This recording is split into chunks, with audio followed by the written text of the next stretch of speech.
Coastal here. How are we all doing today? I'm fine. Thanks for asking.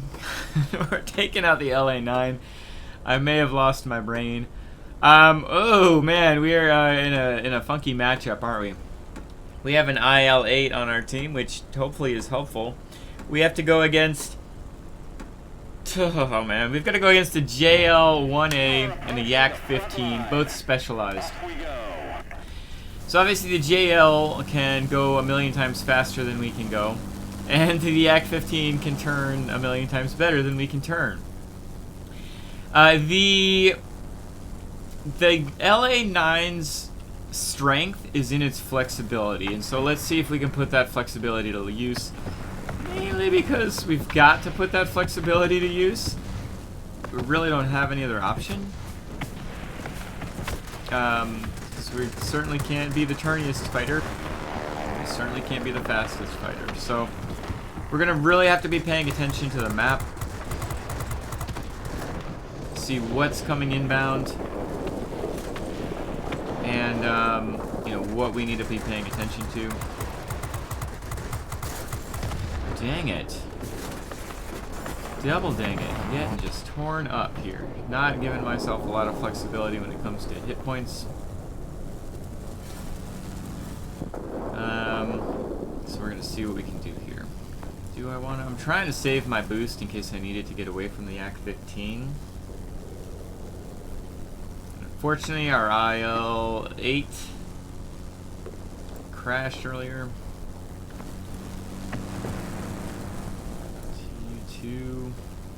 Is anybody over here? Let's go cap this sector. We'll keep sending people to the center, maybe? I don't know. Might not be the best route to take.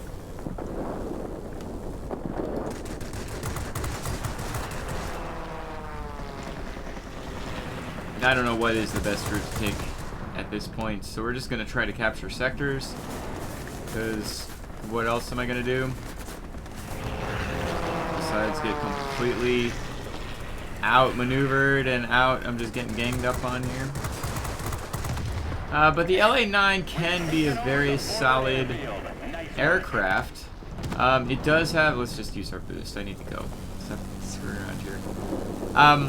It is a really well balanced plane. It's very strong guns, as this whole line has. It actually has 4 23mm cannons centrally located. They're relatively weak.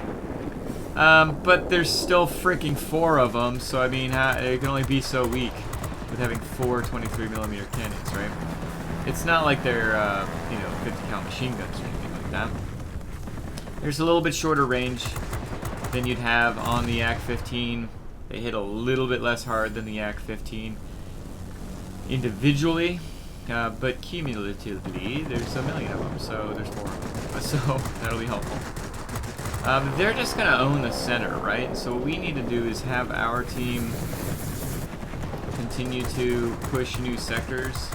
Hopefully I can go ahead and get myself boosted over to... Who is this guy? Who's that guy? That's the guy we need to look out for right now. Need to try to get over here to these sectors. If I can knock out the Yak-15, but it's just going to be such a pain in the ass, right? Like, the second I get there, he's just going to outturn me. So, if I attack the Yak-15, it's got to be just as, like, a crazy hyena kind of dive move. Yeah, there's not a lot of help there. So we can do is try to get this sector here. The enemy is launching Fortunately, he's getting a lot of stuff. Take action. Let's get our boost. Get over here quickly. See, it's unfortunate with those maps. Like, if they're just hanging out at the center and it was the airbase or something like that, it's not really a big deal. But having it be something that literally captures everything is going to make life just very, very difficult. Considering they're both there, like, if it was just the Yak, I could, you know, play it in a anti-Yak play style. and use my speed as my advantage. The airfields are ours. And hopefully have that. But since it's both the JL and the Yak, if I try to use my speed, the JL is going to get on me. If I try to use my maneuverability, the Yak's going to get on me. So I'm trying to just push all the rest of the sectors, right? That's all you can really try to do. Because I can't outplane them, right? It's not even like my plane's specialized. I've actually been showing this kind of technique off quite a bit recently. Where, you just gotta go to the other sectors is really what it comes down to.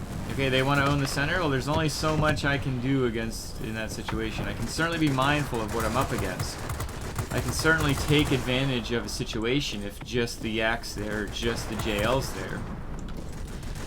But, in the meantime, let's just go ahead and... excuse me, BVP. Let's just try to do what we can do. Alright, so I'm going to save my... I already captured you, sector. Stop shooting me. Thank you. Are they both there? Yeah, they're both on the far side. And see, they fully captured the center again. It's just kind of pushing impossibility here. They're both on the far side, though, so let's see if I can at least get some hits in on this guy.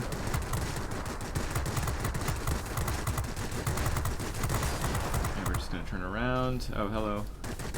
Oh, rockets to the face. It's not what I thought this guy was. For some reason I thought it was like a typhoon or something. Receiving reports about rapidly deteriorating weather conditions. The port will be ready to you. Do you read me? Over. Let's see if we can send everybody else over there. It's really quite far away from me. We're gonna try to do what? Push to the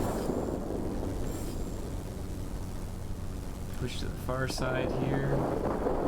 Have our ground attacker stop going center would probably be awesome. Maybe. I don't know. Let's try to push it. Let's see if we can capture it really quick here. Get a sneak in. Maybe. There's a heavy storm here. Unable to proceed. Returning Sneaky, to base. sneaky. Do you copy? Okay, so now we're going to be in a lot of fighter trouble, though. Maybe. Frickin' F7F just killed the JL. Okay. Did we just win this game? What the hell? Let's get this garrison, guys. We ain't got no time for any of this shenanigans. We really need to push hard.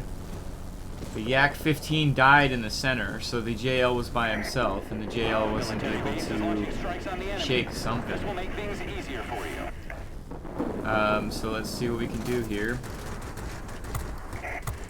Let's try to take advantage, right? That's all we can try to do is take advantage. There we go.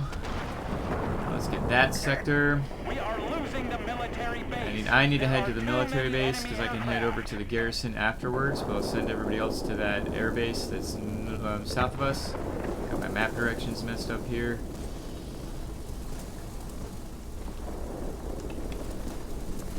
Try to get this frickin' BVP. Nice. Try to get this IL-10.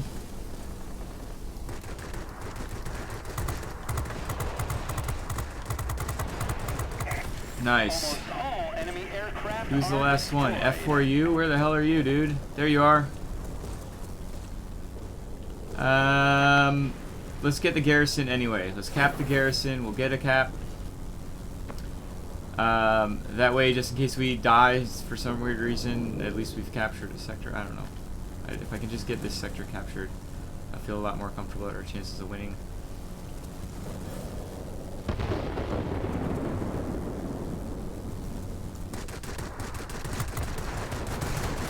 Oh no, no, no, no, no, no, no, no, no, no, no, no, no, no.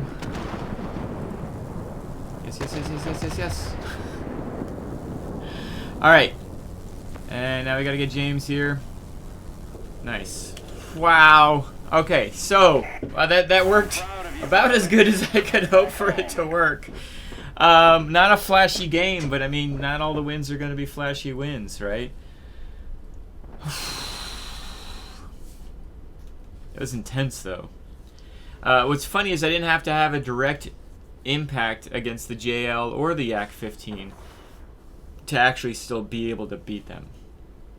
Let's head back. Alright, so 16 kills. Pretty good amount of kills, actually, more than I thought I got. Only 4 while defending, and that's just because the game dictated the enemies that I was against dictated what I needed to do there. If it was just versus the JL-1A, if it was just versus the Yak-15, I'd feel more comfortable, actually going and engaging those planes in a one-on-one combat. But I mentioned it during the battle. Having both of them there in the sector was a recipe for disaster. If I go and attack the Yak-15 and try to do some boom and zoom, which this plane can do versus something like a Yak-15, you've got decent enough speed. You definitely have a good amount of guns and firepower. But if I try to zoom away from a Yak-15, all I'm going to do is set myself up to die to a JL-1A, which has incredible speed. Okay, so then let's go attack the JL-1A, and if he starts to attack me, I can use my maneuverability, because I certainly can outmaneuver a JL-1A. Well, then I'm setting myself up with low airspeed to get killed by a Yak-15 that can easily outmaneuver me. So, made a conscious decision, as you heard in the battle, to not go, if they're both in the same center, I'm not going to go there, I'm going to kill myself in that situation. I've played this game long enough to know that if I die, and if I'm gone for 1 to 2 minutes in a close battle, that's going to be the difference between a win or a loss. If I had died in this battle, we would have probably got stomped, to be honest, just because they would have had easily 4 sectors at any given point, and we would have just never been able to overcome that with them owning the center. So, by making a conscious decision to avoid them if they're hanging out together, which they did basically the whole match in the center, avoid the combined power of the 2 of them, capture the other 4 sectors, or start trying to, we put ourselves in position to try to win that battle. We were up 3 sectors to 2 for quite a while, which is significant considering they had a military base. Staying in the center when you're in a Yak-15, when the center is a military base, is a viable tactic. Keep in mind, we always say ABC, always be capturing. I always say always be capping, of course. My youngest son was like, what is capping? Anyway, whatever. So ABCs, right? But by defending that center sector, you are technically always capturing because you are holding onto a sector that is continually capping. And in a Yak-15 or any of those really turny fighters that don't go very fast, staying in one sector and just owning it is setting your team up for success. The JL probably should have left the sector and gone off and helped capture sectors or help defend sectors. You don't need both planes in the center in this situation. So they could have very well been set themselves up for a little bit more success there. But hanging on to the center is not necessarily a bad tactic, and in fact, if we hadn't killed all of them, they probably still would have won this battle. And if we didn't have the mentality of, okay, go into the sectors where I can be viable. Go to a sector where I know I can have an impact. I can either flip it or defend it properly, and then make a decision after I've done that. And that's what I did in this battle. I went to his sectors, let's cap it, let's defend it if that's what's needed, but we need to be moving on to the next sector to be capturing it, and that set us up for success in this situation. And so that leads me back to the La-9. The La-9 it's a balanced machine. It is not the turniest of fighters. It is not the best altitude fighter. It's not an altitude fighter at all. It doesn't have the best airspeed. It's got none of that shenaniganery, right? You compare it to a Yak-15. Yak-15 is going to have incredibly good maneuverability. Technically, it looks like it even has better airspeed. I didn't know that. Good thing I didn't try to go out airspeed it. I was keeping my engine cooling to try to boost away. You've got more altitude performance barely in the La-9, and you've got better guns. I've already mentioned the guns are the strength of this line. Yeah, these guns have slightly shorter range and do slightly less damage per gun, but there's 4 of them compared to 2 of them on the Yak-15, so you're certainly going to be just out hitting that plane. Versus a I-250, you've got more maneuverability than this plane, but you're certainly lacking on the airspeed and the altitude performance for sure. Wow, the Yak-15 getting a jet definitely helps the airspeed, doesn't it? The I-250 actually has 2 of the same 23mm cannons as you have on the La-9, but then it has one 37mm cannon as well on the hub. And that can make a huge difference if you can get it to hit. The gun armament number on the I-250 is technically higher. If you specialize the I-250, sure, because then you've got the ability to have the 37mm cannon hit more consistently. But out of the gate, out of the box, the I-250 is going to be the weaker of the 2 aircraft. That's what 4 cannons can do on the La-9. And so it's that flexibility with getting the ability to get your guns on target. It's doing a little bit of everything that really allows this plane to shine. And you gotta keep your wits about you. You can't just go saying, okay, I'm the maneuverable plane with quotes around it. I'm the speedy plane. The reality is the only planes you're really gonna outspeed are gonna be things like a Spitfire 14. You might outspeed a Key 94. Let me see here. Hello. The thing you've got over the Spitfire and the Key are going to be your boost. You have this ramjet in the back here, and that does add a decent amount of boost to your abilities, and so you want to take advantage of that. The overall airframe, not all that impressive, right? We just compared it to all these planes. The only thing it really does is it can outmaneuver altitude fighters. That's not saying a whole lot, because it's just not saying a lot, right? You don't have the altitude performance. I don't even think I didn't even look. Do you even have the altitude performance of the Spitfire? No, the Spitfire's got better altitude than you.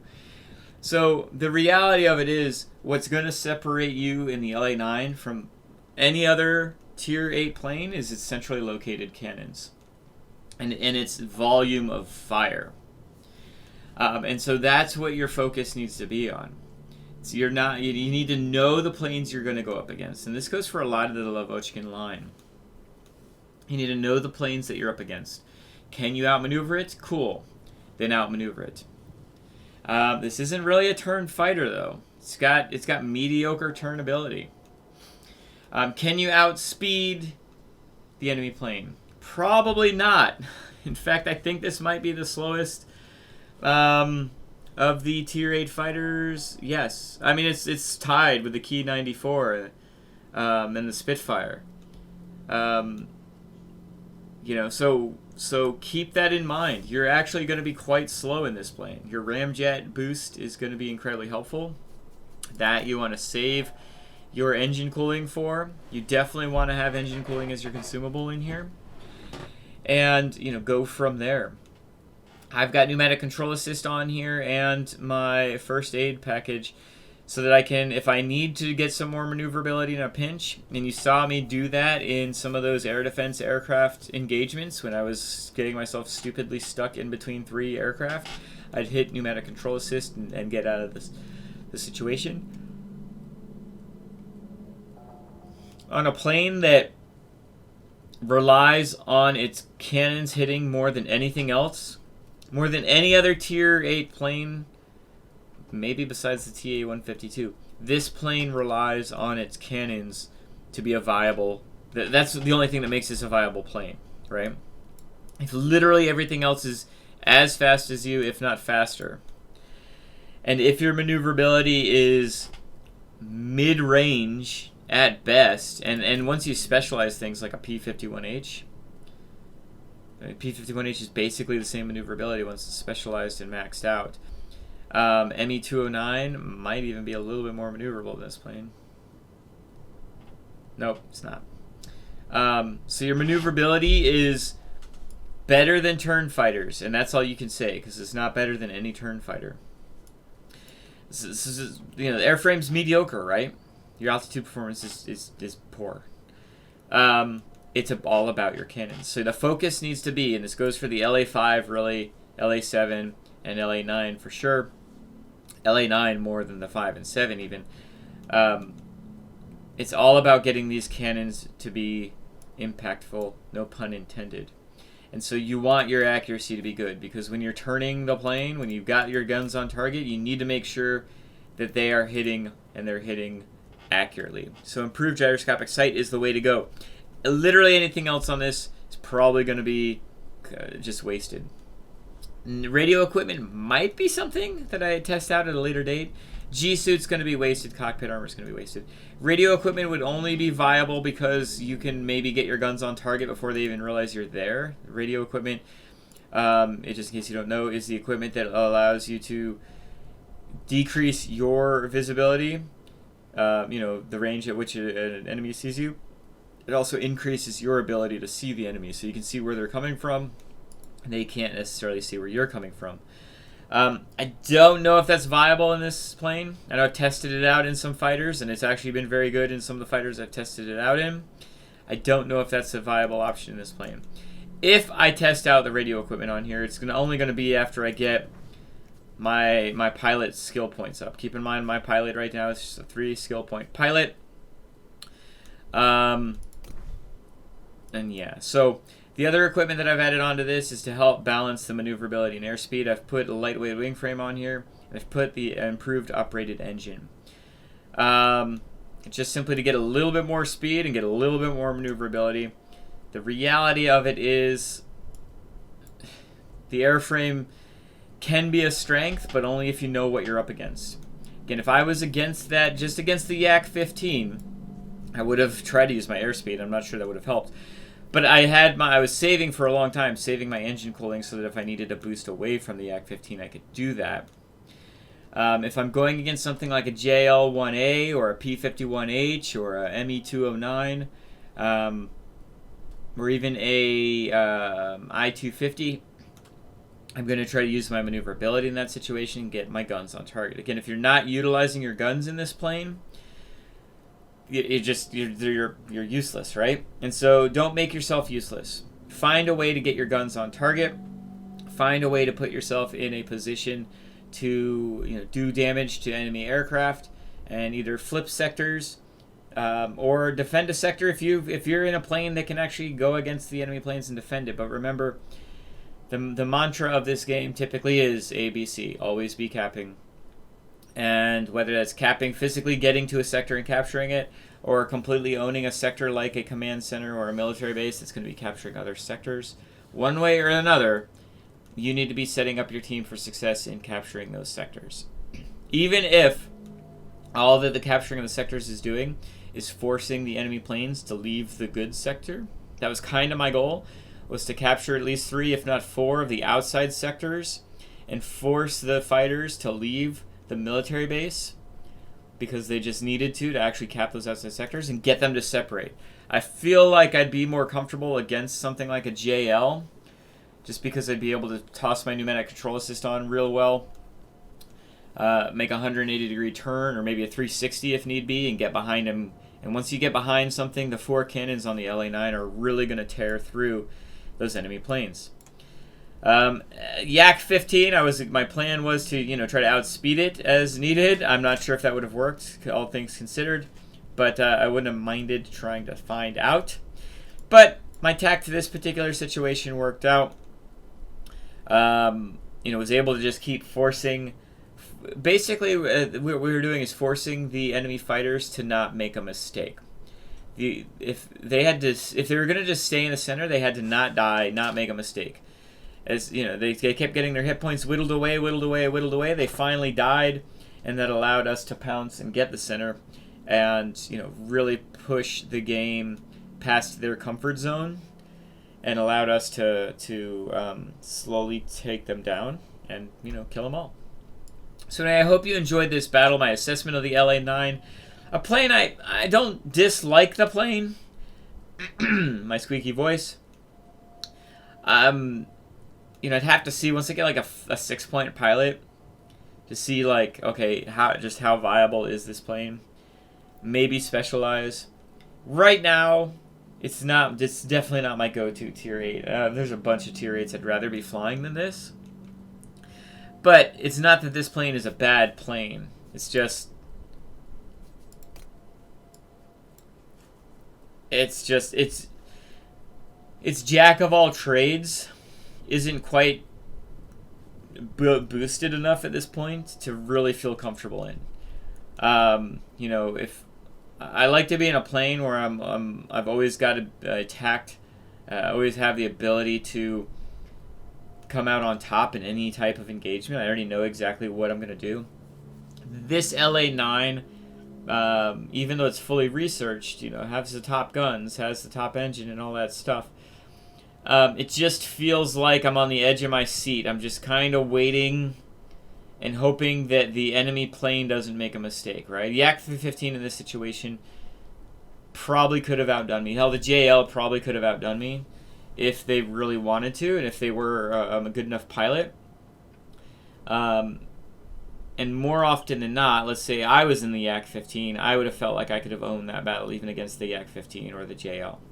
If I was in my, you know, planes that I feel really comfortable in, P-80, P-51H, a Horton, Vampire, you know, any of those planes, Spitfire even, I would have gone headlong into the center, and I knew I would have had a perfect tactic for the situation.